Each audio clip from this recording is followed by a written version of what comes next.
Hi and welcome back to the 18th edition series. Now, chapter 43 is protection against overcurrent. We're pushing through part 4 now. We've done protection against electric shock, we've done protection against thermal effects. We're now going to talk about overcurrent. Now, an overcurrent is a current that exceeds the rating of a cable, current carrying capacity, or a switch, or an accessory, or a protective device. And we need to always identify the potential causes that or the harm that we can cause with excessive amounts of current. In principle, what we need to identify is the two common causes of an overcurrent. So we have a fault current and an overload current. Now, these two types of overcurrent can't technically coexist. A overload current is a overcurrent in a circuit that's electrically sound. So this would be a motor that's been overpowered, overdemanded, or it would be a socket outlet circuit with too much stuff plugged in. There's no fault present, but the natural power demand has resulted in an excessive quantity of electrons putting through. The amperage is too high. Any conductor can carry quite a large amount of current, and the limiting factor with a conductor size isn't actually the size of the conductor technically, and there is a point where they will rupture, but it isn't really the size of the cable, it's the insulation around it. When we actually look in the appendix 4 at the cable's current carrying capacities, the actual sizes of the cables are all uniform, 2.5, 4mm, 6mm, but the varying levels of current carrying capacity is a result of the effect of the heat accumulated within the conductor and the insulation properties. We must ensure the insulation protecting this cable does not become defective, does not become diminished, and that can occur if we result in too high amount of current flowing through. The insulation will heat up to a level, and for example thermoplastic, 70 degree, when it reaches beyond that limiting temperature, it starts to soften, and it can even just fall off, or as it cools down, it'll become really, really brittle. You've probably seen this before when you've done inspections, where you get cables that are really hard and brittle. The insulation's overheated and it's basically defective now. The other kind of current that we need to look out for is fault current. Now, whilst fault currents occur for they should hopefully occur for fairly short durations. We've covered that in chapter 41. We try to achieve a high fault current for short duration. We do this by achieving low impedances. Ohm's law: low resistance, high current. We need to also observe the potential increase in temperature that the insulation can reach. So we'll look at that at the end of this video with the very last bit. There's also, in this case, electromechanical stressors. So we need to make sure the actual conductors can tolerate these large rushes of current.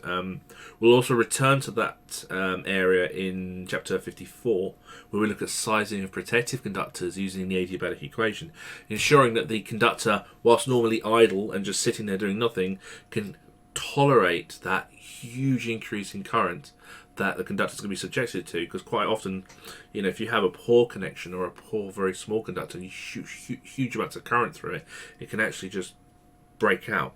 It's a very common thing that we look for. This is one of the reasons why pat testing, for example, if you actually look into pat testing properly, we're supposed to we do hard tests and soft tests. We're supposed to do the hard test first, which for a protective conductor in a cord set of 0.751mm flex, we're supposed to push 25 amps through that thing to see if there are any frayed cables, if that huge amount of current for that poor connection will break. That's what the intention and purposes of doing hard testing. Modern times we don't do that because manufacturers have crippled the industry, plus training ethics. But what we're going to talk about now is overcurrent, and what we have to identify can be the risks of overcurrent, and so we achieve protection for overcurrents. Pushing through then, we've got 431, protection according to the nature of the circuits and the distribution system. So except in two cases given in 431.1.2, which is below, it says this will apply to the detection of overcurrent provided for all line conductors and will cause disconnection of the conductor in which the overcurrent is detected, but not necessarily the disconnection of the other line conductors, except the disconnection of one line conductor could cause damage or danger. So, for example, if you were to have a three-phase motor, you wouldn't want a single pole disconnect, you'd want to have multi-pole disconnect, because if you lost one phase, then obviously there'll be a complication with the equipment. So you'd have multi-pole disconnection. However, if you were to have single phase items equipped on single phase circuits, you can have one line respectively isolate, and you don't necessarily have to have the others isolate.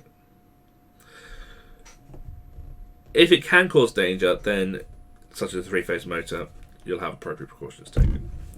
It then says, in a TN or a TT system, for a circuit supplied between live conductors in which the neutral conductor is not distributed, overcurrent protection need not be provided for one of the line conductors provided the following conditions. So what this is saying again, so you haven't got distributed neutral, such as a three-phase balanced load. So in that case, yeah, you can get away with that. You then have protection of the neutral conductor, 431.2. So, for a TN or a TT system, the neutral conductor shall be protected against short circuit current. Now, we think about this, we size our neutral conductors most often to the same size as the live conductor. There are some circumstances where we may have no neutral. There may be some circumstances where we have a smaller neutral, or, maybe with harmonics, a larger. So, we do need to make sure that if there is a size change, the overcurrent protection is sufficient for the neutral conductor. But it will say, somewhere here,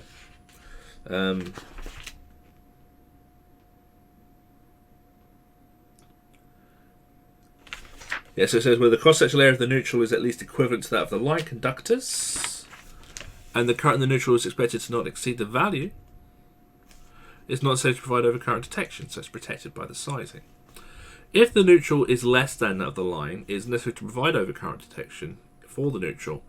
Appropriate cross-sectional area of the conductor. It shall cause a disconnection of the line conductors, but not necessarily the neutral. So you'll monitor the overcurrent protection in the neutral, but you wouldn't have an isolating device in the neutral. And if you were, it would be a double pole. You would not single pole isolate neutral. That's something we're going to repeat a lot through regulations. We do not isolate neutral as a single pole device. That makes sense if you think about polarity, for example. Okay. So one of the concerns we have is the potential for loss of a single phase on a three-phase motor. So we do need to make sure that if there is a three-phase supply that relies on three phases, that we don't isolate a single pole device. Three-phase MCBs is your common solution. I've seen it before where often an electrician's taken three single pole MCBs and they've put a pin through the actual switches. The manufacturer allows that. They have this little pin mechanism that you can put through to link the MCBs together. But we must make sure that if it needs to be multipole, that it is a multipole device. We then push on to talk about harmonics. Now it says 431.2.3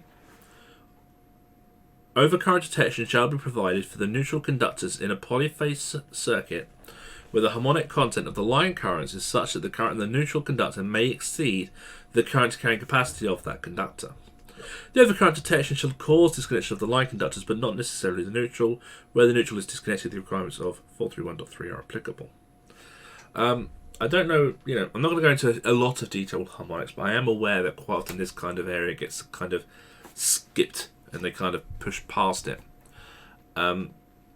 In simple terms, what we have is we have the single cycle of the AC waveform, so 60 Hz, 50 Hz, whatever. This is one rotation of the AC waveform.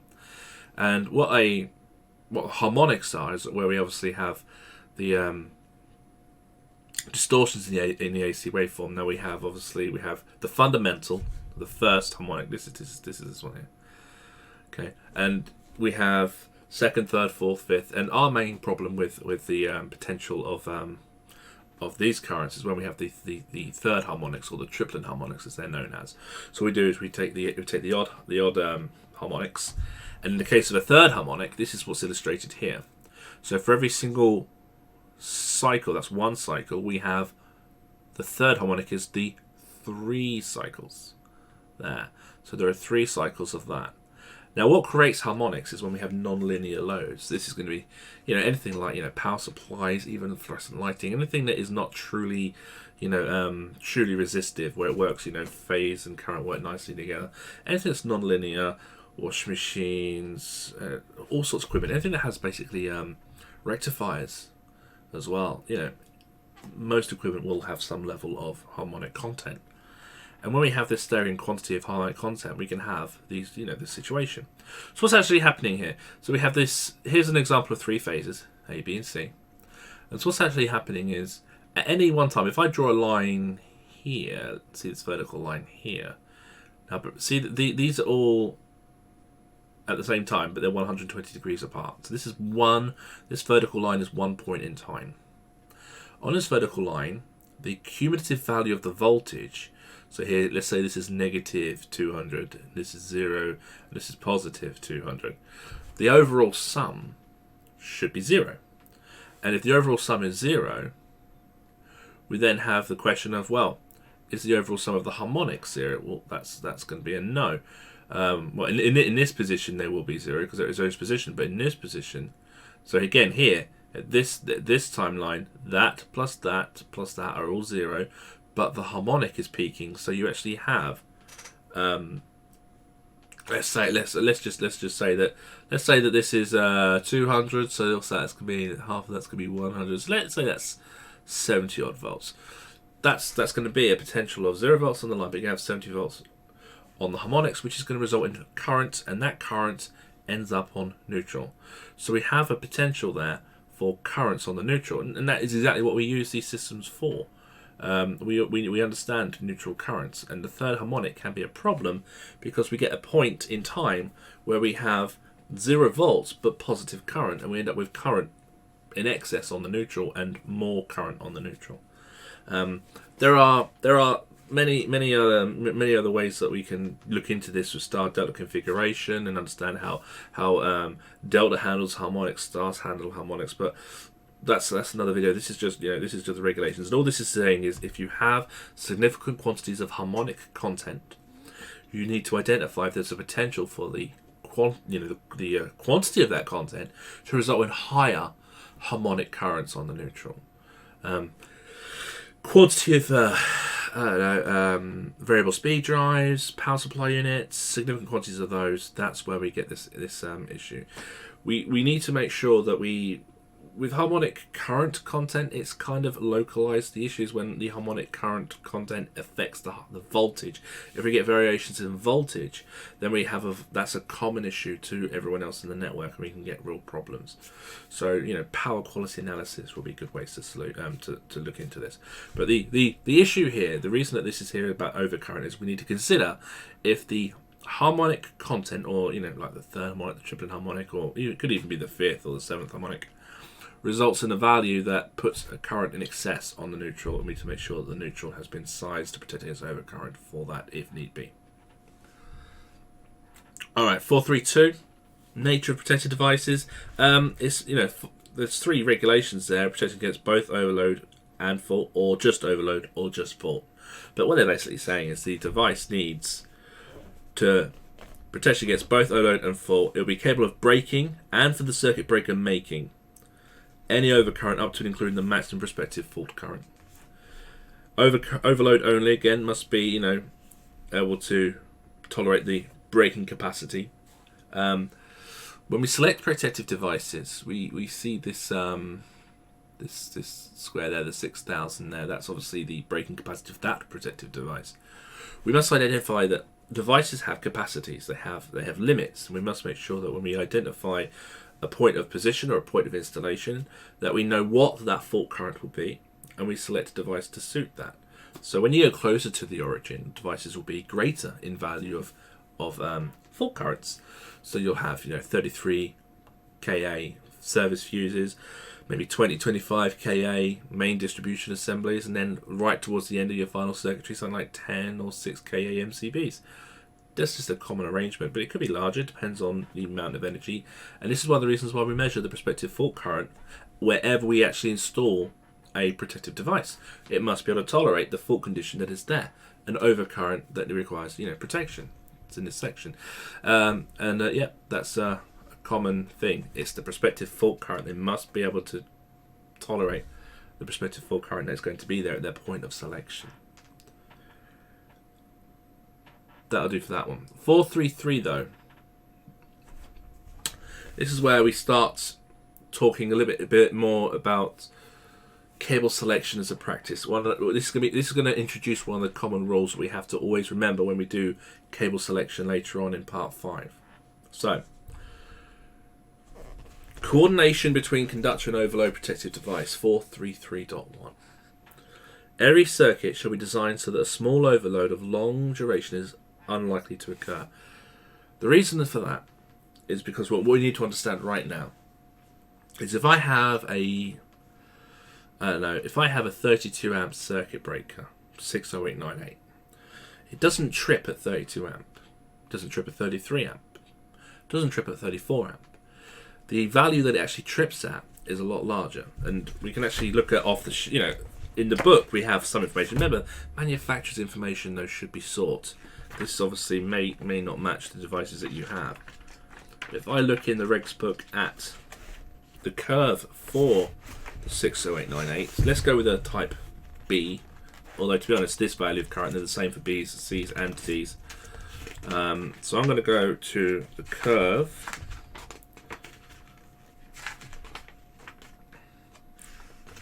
So I'm on page 370. So this is where everything gets a little bit interesting looking. Okay, so it's the type B circuit breaker. Now we said 32. All I've got to do really is identify the 32 amp curve on that chart. So what I'll do is I could edit the video and kind of put it in, but I'm sure you'll find it. Yeah? So you see there's a 32 amp one of these. Okay. I see that there. Yeah, 32 amp. What I then need to notice is down the left, it's time in seconds, and it goes up in different intervals of 0.01, 0.1, 1, then 10. So every horizontal line represents a different value. Then along the top there, along the bottom here, I have the amount of current.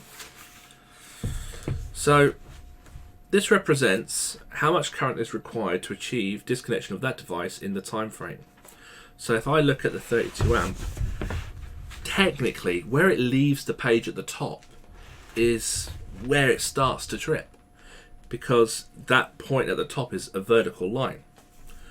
It reaches a vertical position. So the 32 amp actually leaves the top of the page in between two vertical spaces. If I put my finger on that and I go all the way down, I then find myself looking at 10, 20, 30, 40, 46 ampish. Okay, so that tells me that if I have 10 amp, 20 amp, 30 amp, 40 amp, that device hasn't disconnected. 46 ampish is where I'm looking at. That's when the line becomes a vertical and leaves the page.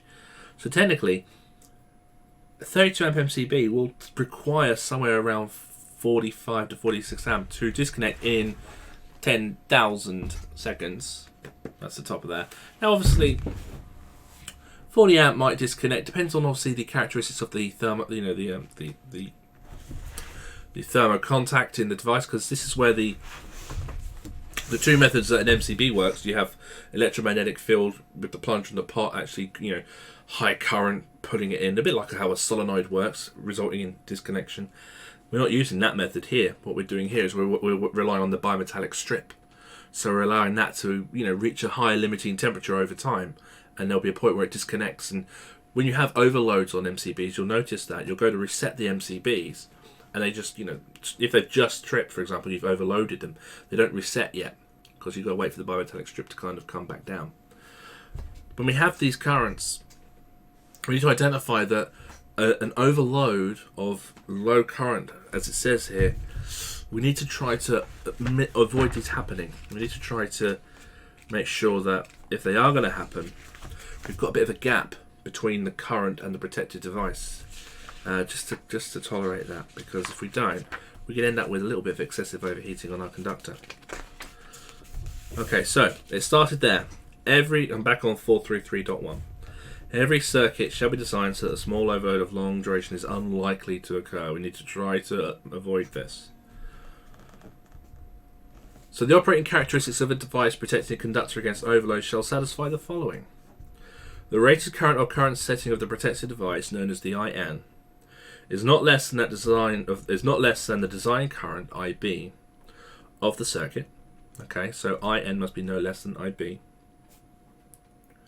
The rated current of the setting of the protected device IN shall not exceed the lowest of the current carrying capacities of IZ of any of the conductors of the circuit. And the current I2 causing effective operation of the protected device, that's what we just looked at. So the amount of current for a 32 amp MCB BSCN 60898 to effectively disconnect it regardless of time was about 46 amp. The amount of current that results in that shall not exceed 1.45 times the lowest of the current carrying capacities IZ of any of the conductors. So we need to make sure we consider that depending on the the device type. So the IN must be less than or equal to the cable's current carrying capacity IZ. That's just because if I select let's say that this is a 40 amp, and I put it on a cable that can only carry 33 amp with the way it's installed. By the time this device is operating under overload, this cable's rating has been exceeded already. So we must make sure that the protected device's rating is less than the cable's limiting current rating. We say less than or equal to, but it must be equal to or lower than that. Similarly with the design current, the IB. Now the IB, which we can calculate from power over voltage, the IB is the power demand of the equipment. If I was to buy a 3 kilowatt heater, it's not going to one day decide to pull less or pull more. Its rated power is 3 kilowatts, so that's 13.04 amp. I must make sure that the device is more than that or the same, because if it's less than that, it's going to be overloaded, and over time, it can disconnect, and that's just going to be a nuisance stripping issue. So I must make sure it's bigger. Now, how much bigger doesn't really matter technically if it doesn't need to provide overload protection. But obviously this must be less than the cable. So what we do is we say the IB must be less than or equal to the IN, and the IN must be less than or equal to the IZ. And this is what we call coordination.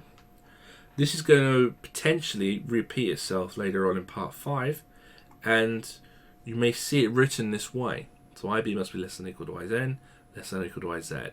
Now this has often appeared in like assessments, etc. What they'll do is they'll say, they'll have values such as 20 amp, 18 amp, and 15 amp, and then they'll put those values beside different currents. And the rule is if they're laid out in this way, the value should go up and up. So 15, 18, 20, or 18, 20, 22, whatever. But they should be going up in value. They should not come down.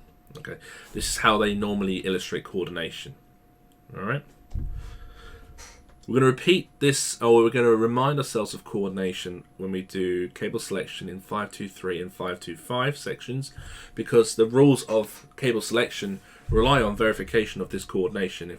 When we size a cable, we must verify that we work to this, otherwise we're not achieving overcurrent protection. What does it then say after that? It then says, where the protected device, this is 433.1.201, where the protected device is a general purpose type GG fuse to BS882, 883, a circuit breaker to 60898, a circuit breaker to 60947-2, or a residual current device with RCBO blah blah blah to 61009, then 1 and 2 will result with coordination 3. So they're saying that with the way those devices work, with the way that those specific devices work, and their speed and their accuracy, that if we achieve this coordination here, then the I2 isn't much of a problem because of their rapid disconnection. Okay. However, one type of protected device has been pulled out of that, and that is 433.1.202. This says, if the protected device is a semi-enclosed fuse to BS3036, compliance with condition 3 will be met if the rated current IN does not exceed 0.725 times the current carrying capacity IZ of the lowest rated conductor in the circuit protected. This is where we're starting to talk about the need to consider how the protected devices behave and the impact that their behavior can have on our cables selected. Now 3036s, unlike the other devices, 3036s, whilst they're still okay to use, they're still okay to design with, they're not very favourable. They work purely on heating up and creating a melting point within the circuit, so their time can take quite a while. Now when we have a low overload, this long duration could become quite a long duration. For example, if I go back to these, if I go to the 3036 curve in Appendix 3, I'll actually see that we'll go with a 30 amp, for example. Now we said that the 32 amp needed 45 or 46 amp to disconnect for I2. Now the 30 amp one, which is on page 365, that actually leaves the page at, so I've got the 30, in case you're not aware of where I'm at, I'm on this curve, but it's for semi-closed fuses to BS306, 336, and that's actually on 2 pages because the curves are close together. So this is actually figure 3A2A on page 365. Now, when I look at that and I look at the 30 amp, instead of it being like a 60898 where it's 45, 46, this one actually goes at the top of the page and it leaves the page at 10, 20, 30, 40, 50, 55 amp. Yeah, 10, 20, 30, 40, 55 amp. So it requires a lot more for it to disconnect in that time frame, and so we're talking about the conductor that's protecting that will be under a lot more stress by the time it has disconnected. So what we say when we size cables with these 3036s is we need to apply a factor, and we do that in the cable selection process. Now if this circuit does require overload protection, okay, not overcurrent protection, I'm talking now about overload, so motors doing too much work, sockets with too much plugged in, we're not talking about full current, we're talking about overload protection. If it does need overload protection and we are potentially going to achieve a low overload of long duration, what this regulation tells us to do is, right, that protected device just takes forever, don't like it. So what we do is we take our conductor IN for overload protection, the rating, and to size our conductor we divide IN by 0.725, and when we divide a value by a number less than 1, so if I take a number and I divide it by 0.725, what I'm going to do is increase that number, and this is one of the very first factors that we're going to use. We're going to repeat factors in 52, 523 and 525, but we're going to see them mentioned again. And this one is a factor we know as CF, fuse. It's probably one of the easiest ways to think of that. Okay, and it's always 0.725, and it only applies if the protected device is a BS3036 and if the circuit requires overload protection. Alright, so you need to know the characteristic of your load. This is all about overcurrent protection. We are protecting the conductor from the characteristic and behavior of the protected device by derating the cable, saying that protected device, alright, go with it, but that cable's got to be bigger because it's going to take longer to disconnect under an overload condition. Similarly, with 433.1.203, the cables that we select in the book are rated. I say rated. They're values of current carrying capacity. Okay, this is where we get all this kind of stuff. All these tables in Appendix 4, all those ones. Right? If you ever look at any one of those tables, let's say, for example, let's just jump to one, just so that you're following where I'm looking. I'm on page 403, table 4D2A. I'm looking at that, and that just tells me, okay, a 70-degree thermoplastic insulated sheath, thermoplastic sheath cable, non-armoured. Okay.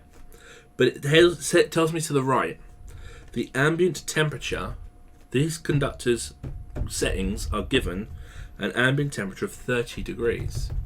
which, that's a starting point. We have to have a point to start with, and then what we do is we then adjust from our points. We can call this like unity or 1. We say that cable can carry that much amperage, and then if you're going to then change the environment by going to 35 degrees or 40 degrees or 45 degrees, we'll then factorize the adjustment back from that initial starting point.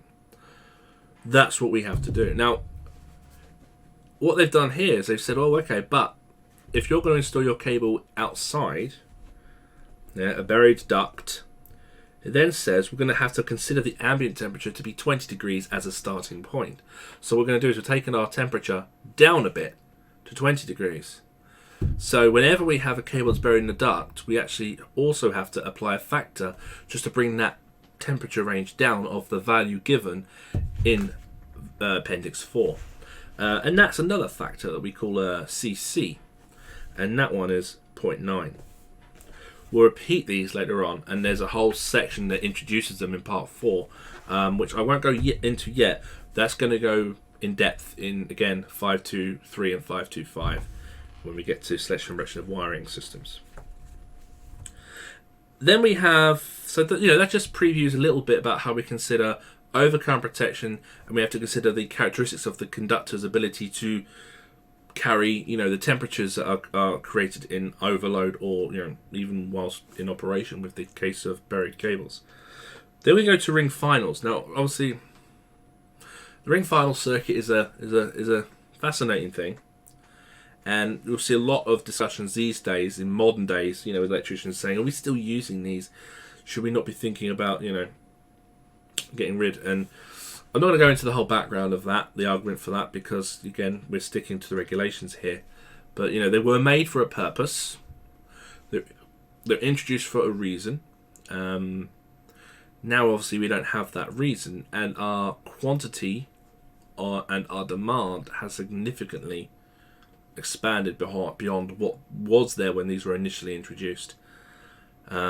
And there is a safety concern with regards to the potential of a disconnected ring final not being detected if Joe Bloggs was to go down to the local shed and buy a socket and put one on.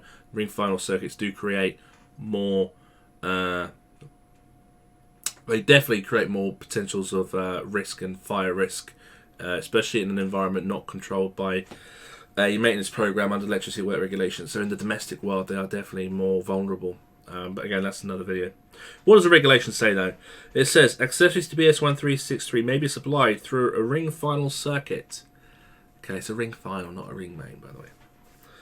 With or without unfused spurs, protected by a 30 or 32 unprotected device, complying with BS88, 3036, 60899, all the others. It will be wired with copper conductors having a line and neutral conductor with a minimum size of 2.5mm, except for a mineral insulated cable where we can use 1.5.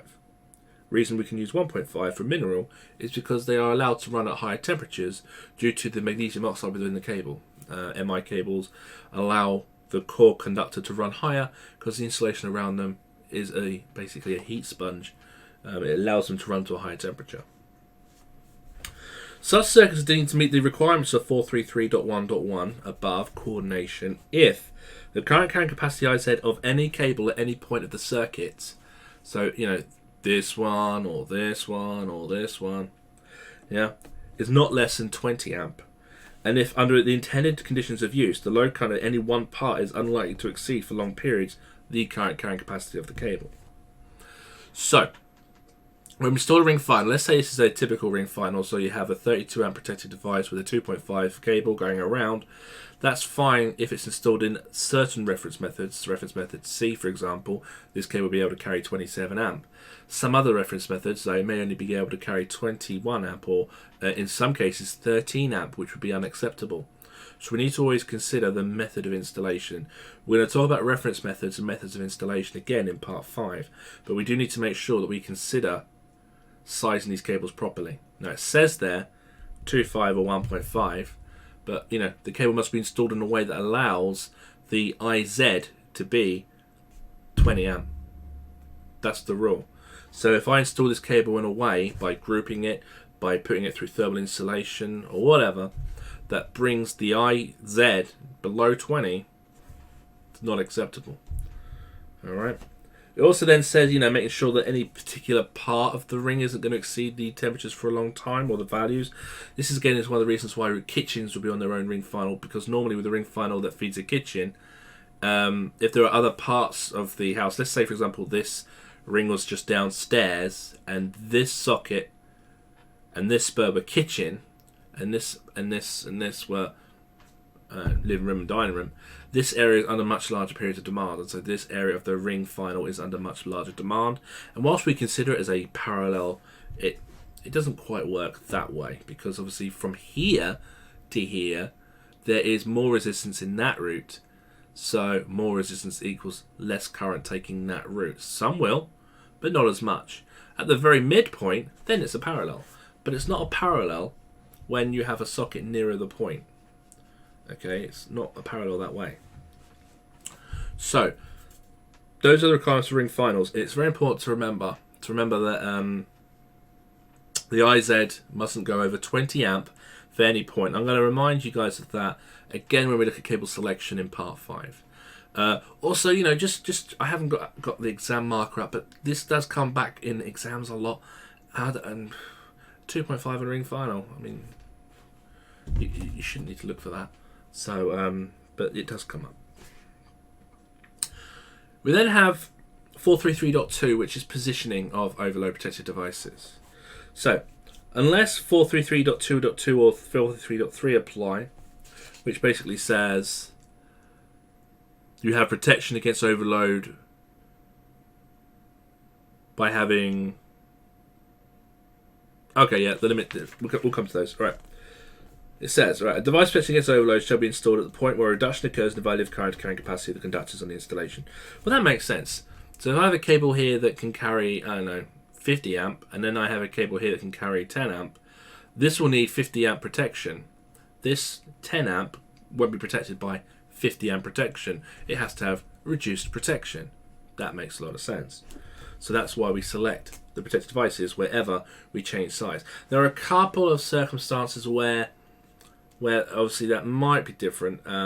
For example, if here you had a 40 amp MCB, and here you had let's say 32 amp MCB, and here you had a 6mm cable.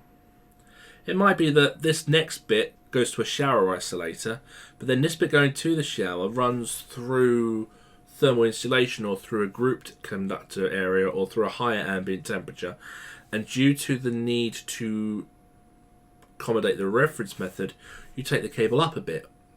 Yeah, that won't need protection because it's still protected over here. Similarly, it might be that you have this as a 32 amp and you run 10mm, and you run 10mm due to length because of volt drop, or you run 10mm due to grouping or through high ambient temperature, but then when you get to the shower isolator you then go off in 6mm. As long as the cable throughout the run is protected here, so the 6mm here is protected by the 38.2 amp there, that's fine. Okay, but if we actually change the device because of natural loading, then likely we'll have to install protection over current protected devices at every point of those changes. So you have to understand what the regulations are saying there. Omission 433.3.1. So this is overload current. Omission for devices protected against overload current. We've got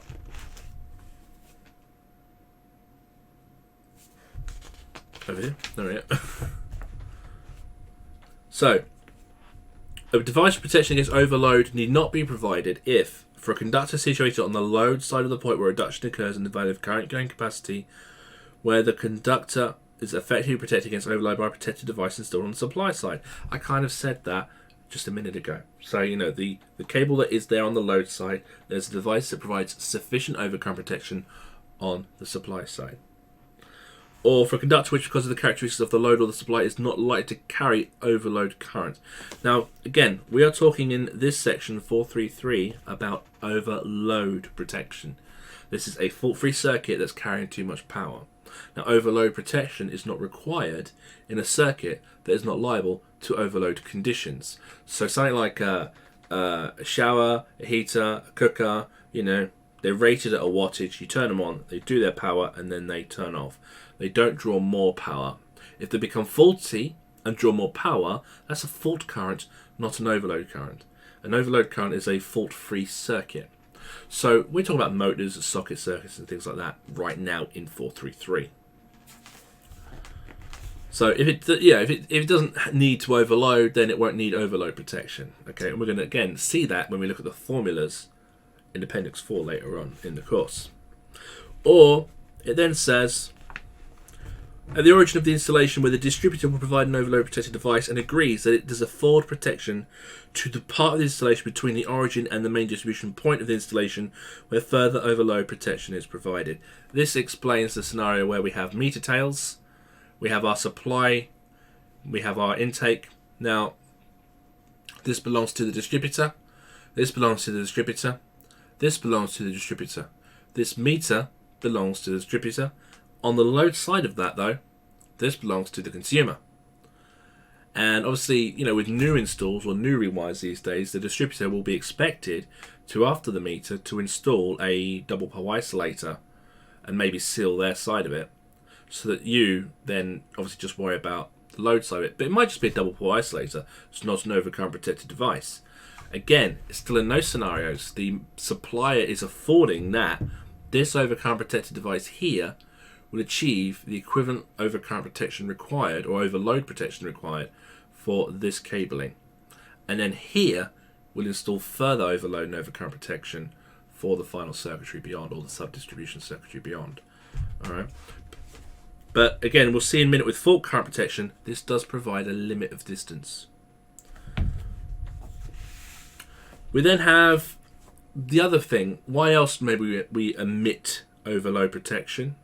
Well, we have safety issues here. 433.3.3.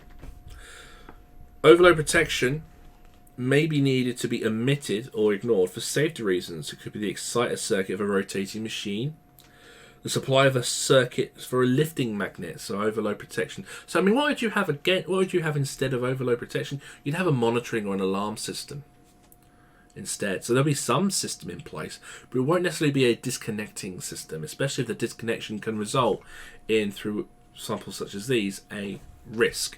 We shouldn't disconnect a circuit if it will create a risk as a consequence.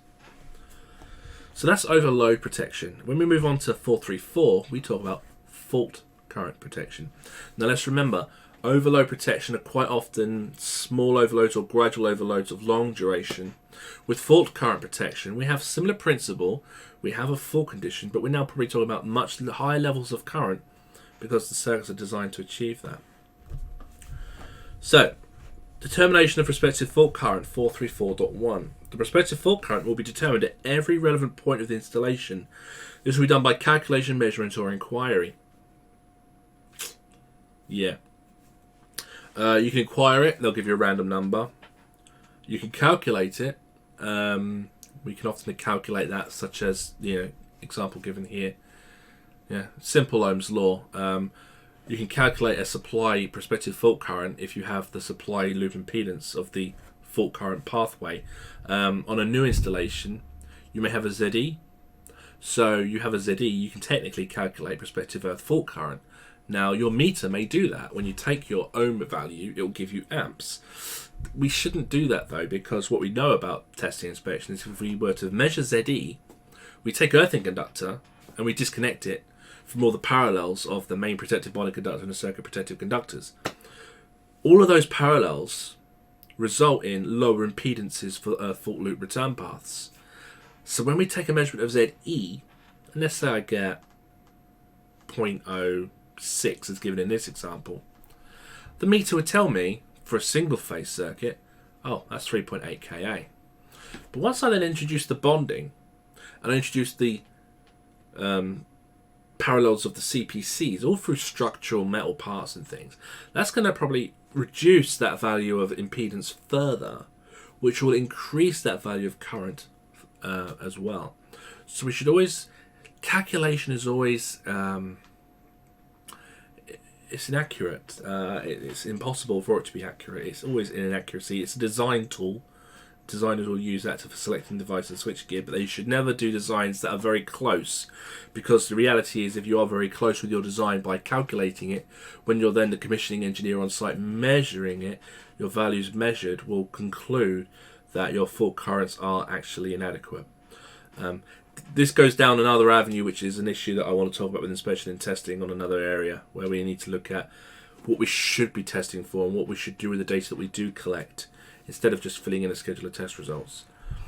Similarly, if we have three-phase, we understand that, in this illustration we have a 3 lines, neutral and an earth, a TNCS system here, and the value of a loop is 0.06, so the value of that resistance is 0.03 and that one is 0.03, so the combined value of that loop path is 0.06. Same for the single phase with the neutral and the single phase with the earth. So a 0.06 fault path circuit for a single phase circuit fault is 3.8 Ka. For a 3-phase is larger, 6.6. Now we have this multiplied by 2 rule of thumb thing, but you get the idea.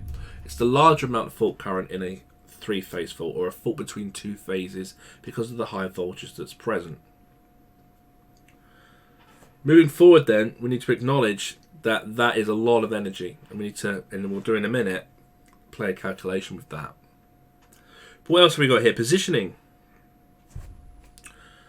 A device providing protection against fault current shall be installed at the point where reduction occurs in the cross-sectional area. That's very much the same as overload protection.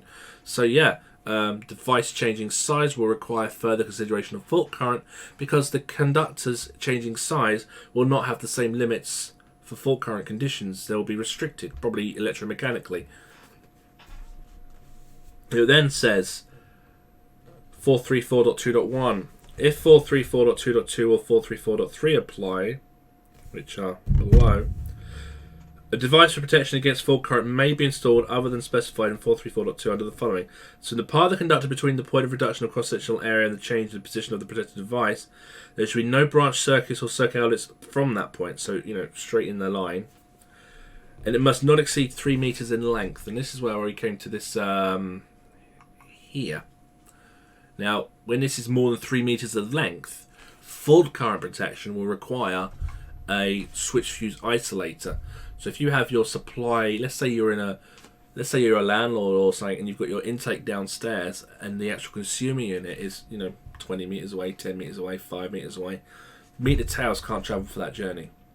You'll need to have a switch fuse isolator, and then you'll have those going into it, and then maybe a twin earth or a multi-core coming out of it that's sized for volt drop and obviously power demand. But that will then require an isolating device for fault protection, and that's given there. So not exceeding 3 meters in length, and installed in such a manner as to reduce the risk of a fault to a minimum, and be installed in such a manner to reduce to a minimum the risk of fire or danger to persons. Okay. And then if you look at the omission for protection, it's very similar. An exciter circuit rectifier accumulator, it could cause danger, such as the measures given in 433.3.3 for overload protection, where we mentioned lifting magnets, etc. Certain measuring circuits may obviously restrict the need for fault current protection as well. Okay, and the origin of the installation, where the distributor installs one or more devices providing protection against the fault current and agrees that such a device, such as that one, affords protection to the part of the installation between the origin and the main distribution point of the installation, where further protection against fault current is provided, such as in there. So again, this is why this does not need protection against fault current, because this distributor allows that, and we know we can't go over 3 meters in length for that one. Okay, let's go to 434.5. Characteristics of fault current protective device. Every fault current protected device shall meet the requirements of this regulation. Except where the following paragraph applies, the rated short circuit breaking capacity of each device shall be not less than the maximum prospective fault current at the point at which the device is installed. So yeah, if I have a device, and if I have a device to select, and the point of installation's prospective fault current is measured as, let's say it's measured as 4.5 Ka. I won't select a 3 Ka. I won't select 1 Ka. I'll have to select probably a 6 K or above. It must be greater than the prospective fault current at the position of installation.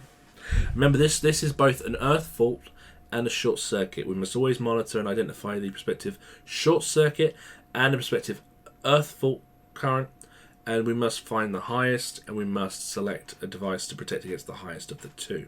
In three-phase systems, it's going to be between two lines, isn't it? A low breaking capacity is permitted if another protected device or device having the necessary rated short circuit breaking capacity is installed on the supply side.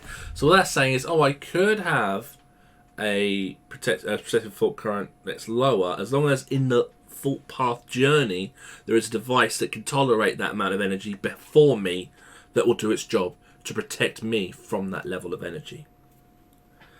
We then have 434.5.2. A fault occurring at any point in a circuit shall be interrupted within a time such that the fault current does not cause the permitted limiting temperature of any conductor or cable to be exceeded. For a fault of very short duration, less than 0.1 second, the current limiting device's K squared S squared would be greater than the value of let through energy I squared T. Quoted for class of protected devices in these standards. Alright. The time in which a given fault current will raise the live conductors for the highest possible temperature in normal duty to the limiting temperature can as approximation be calculated from that formula, and that is there. T is equal to K squared S squared over I squared. So taking a minute to think about what this is trying to say. I've got a circuit. Now we talked about in chapter 41 circuits requiring maximum disconnection times. We said, okay, if I'm on a TN system and I have a final circuit that is less than or equal to 32 amp for fixed equipment, or socket outlet less than 63 amp or up to 63 amp, then I required a 0.4 second disconnection.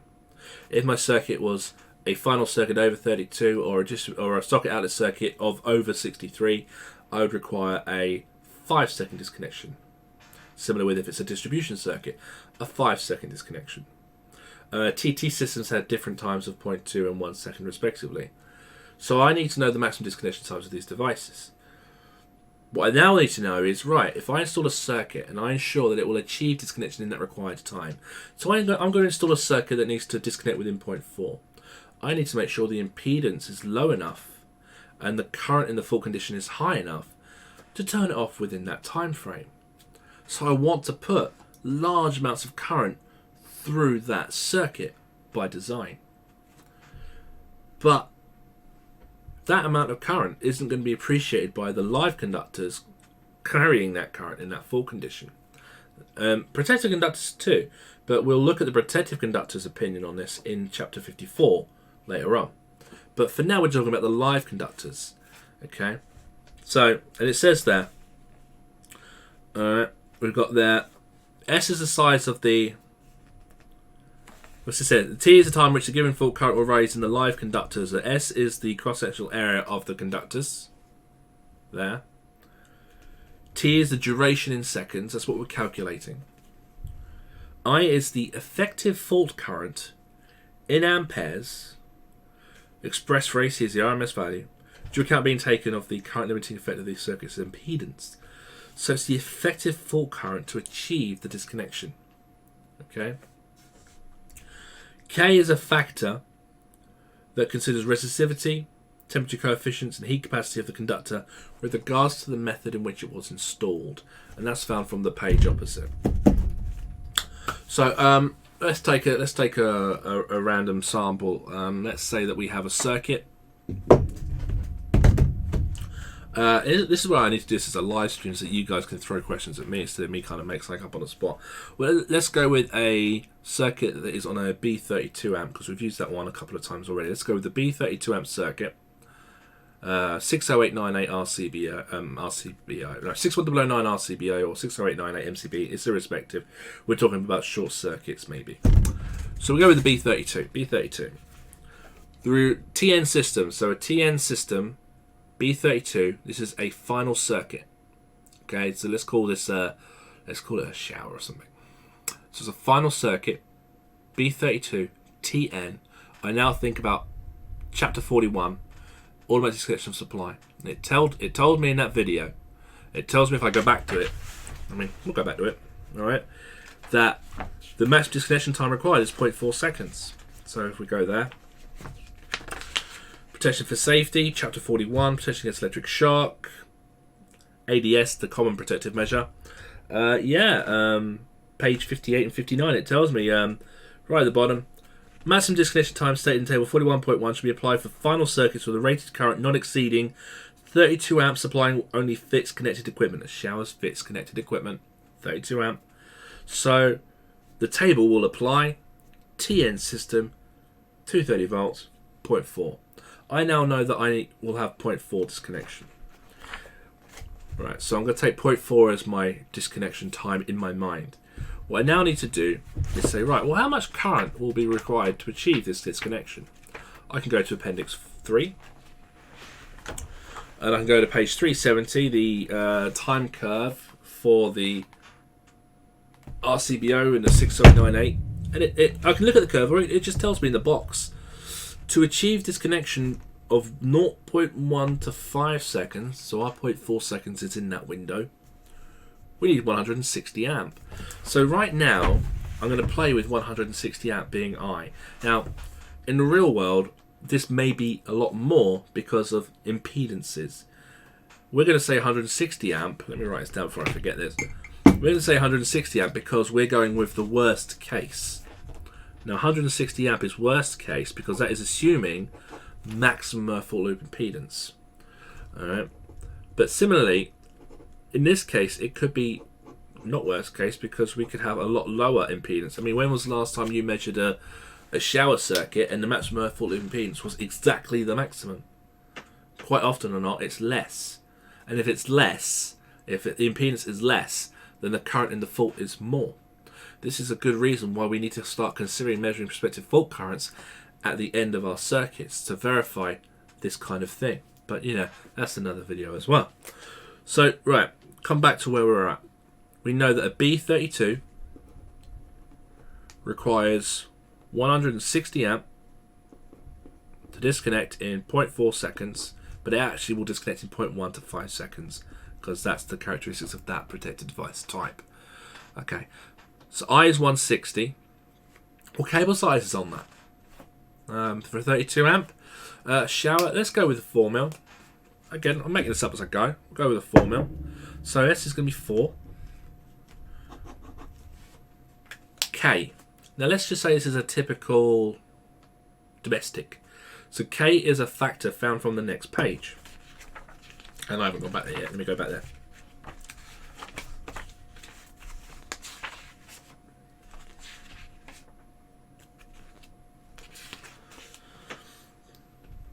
So back at table 43.1, page 93, this is values of K for common materials for calculation of the effect of the fault current for disconnection times up to 5 seconds. Okay.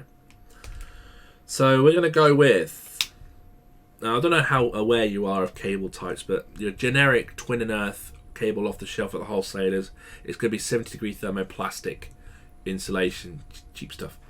Alright, so we're going to go thermoplastic, 70-degree.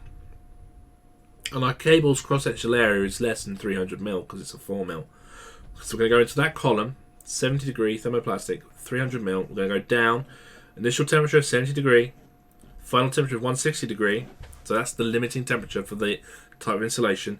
For a copper conductor, the factor is 115. That's the factor. So this formula will translate to T is equal to K squared, which is 115 squared, times S squared, which is 4 mil squared, over the I squared, which was 160 squared. Okay, right. Just so you know, I'm going to be providing some resources that goes into these in more detail, but I'm just kind of doing this on the spot. So my T is the time I'm calculating. This is going to be how long a 4 mil cable installed with the method of installation, and the type of setting of cable installation type, divided by the amount of current that will be there for the duration of the fault. So I'm going to get the calculator. on my phone. Boom, boom, boom, boom. Alright, so T is K squared, which is 115 squared times 4 squared over 160 squared equals, I get 8.26. Okay? I get 8.26. Now, if you get something else, do comment and let me know, but I believe that's done correctly. What's this telling me? What am I doing with this information? This tells me that a 4mm conductor subjected to 160 amps of fault current with the method of installation and insulation type selected of 70-degree thermoplastic will take 8.26 seconds to reach its limiting temperature.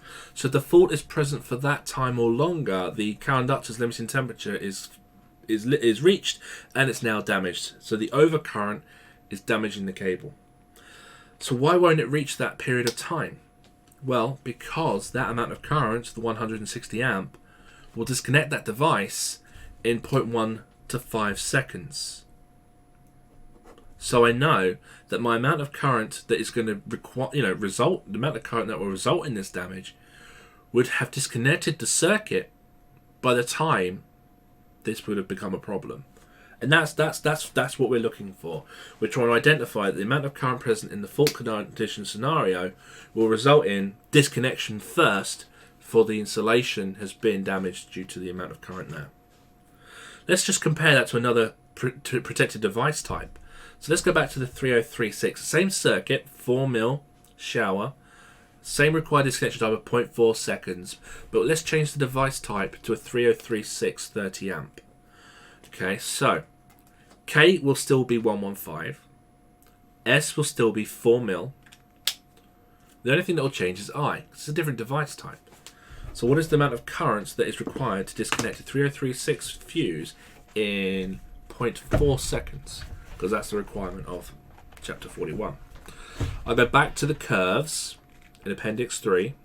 I'll look for the 3036 curve that has the 30 amp fuse on it. We looked at this earlier on, actually. Page 365, we were there earlier.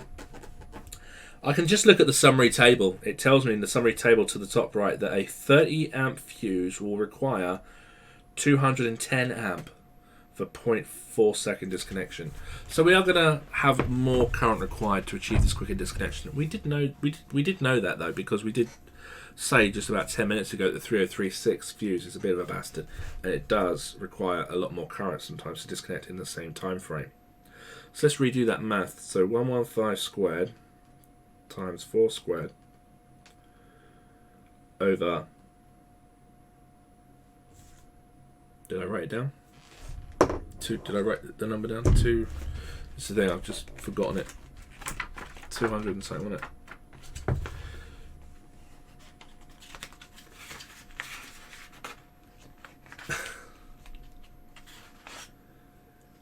$210, yeah.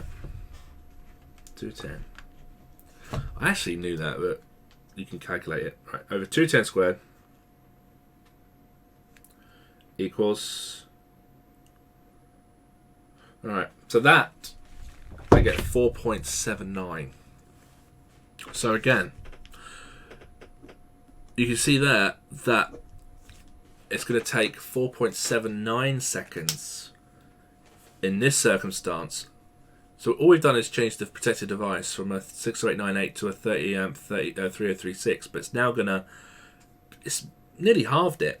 It's gone from 8.26 down to 4.79. So this cable will be damaged a lot quicker because the cable is under the circuit is requiring a lot more current because it's requiring 210 amp instead of 160.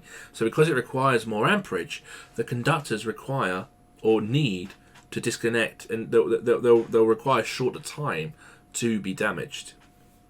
And before I finish the video here, I want to just kind of rethink this a minute. Now, if I had a circuit such as a motor circuit or a light circuit, and the C-type or the B-type, repeats tripping, the MCBs. And my default response is, oh, okay, well, we'll change that from a B to a C or a C to a D.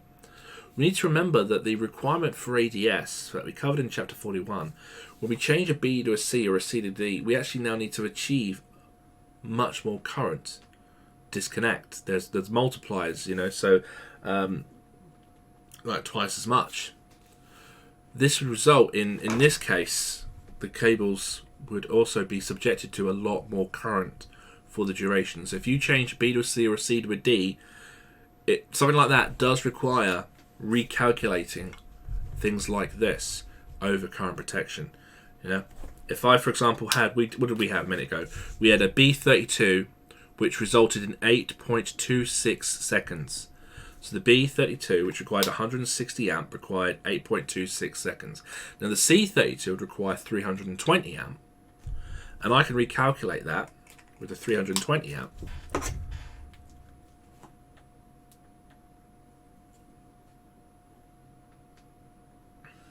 115 squared times 4 squared over the 320 squared,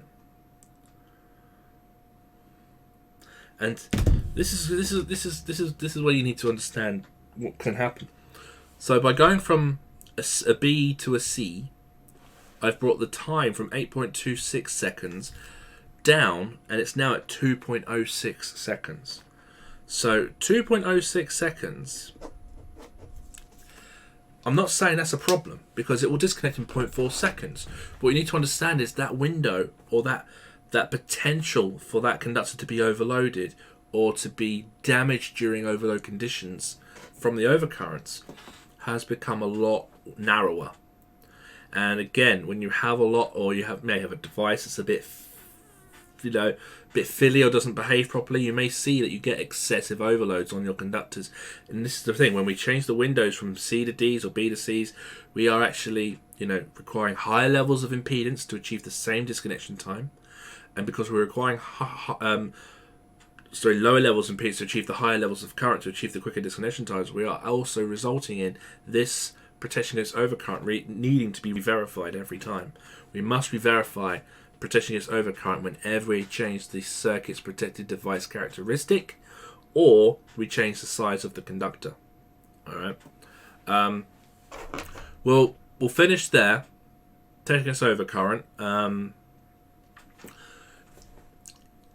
I'm probably going to do some handouts or some more information on things that are maths and calculations through this course, because I appreciate that some of the best ways to actually get this to sink in, and what I normally do in the classroom, is give you example after example after example after example to worked examples. And quite often, I did a training course just 2 weeks ago, and we covered this area, and and one of the guys said, well, what if we actually measure a lower value of impedance? I said, well, what does this mean? It means higher levels of current. And we just played with it, and the more you play with it, the more you understand it, and the more you understand it, the more you realize how useful this book is and how important it is. And this is something I want to mention a few times for this course, is when people do inspection and testing, they need to know all of the content of this book, because when you do a ZS and you see protected device characteristics, if you can't put 2 and 2 together and come up with, oh, hang on, overcurrent protection may be an issue due to the large amount of current that's required to disconnect this device in the same time frame. If you haven't got all these dots to join together, you're missing opportunities, and you're potentially not doing the work properly. So I will do some more videos or some more training material on the maths in this course, because repetition is the best way, retention of this information. But I don't want to give it as a question. I kind of want to do some worked examples for you to interact with. Interaction is better than practicing, I think. But yeah, I will come up with some ideas on that, and I may just do a dedicated video or some streams on that, maybe even. Let me know if that's what you'd be interested in, because interaction with this is probably one of the better ways to make it sink in. So you can throw scenarios at me and we can work on them. It's just better that way. But yeah, oh god, an hour. Oh wow. Overcurrent protection, Chapter 43, Fundamental Principle. We've got one more to do in Protection for Safety. That's, well, there's also Chapter 46, but that's going to be skimmed. The next one's Chapter 44, Voltage Disturbances. I'm going to start preparing and getting stuff ready for that, and we'll upload that one as soon as we can. But yeah, speak to you soon. Cheers.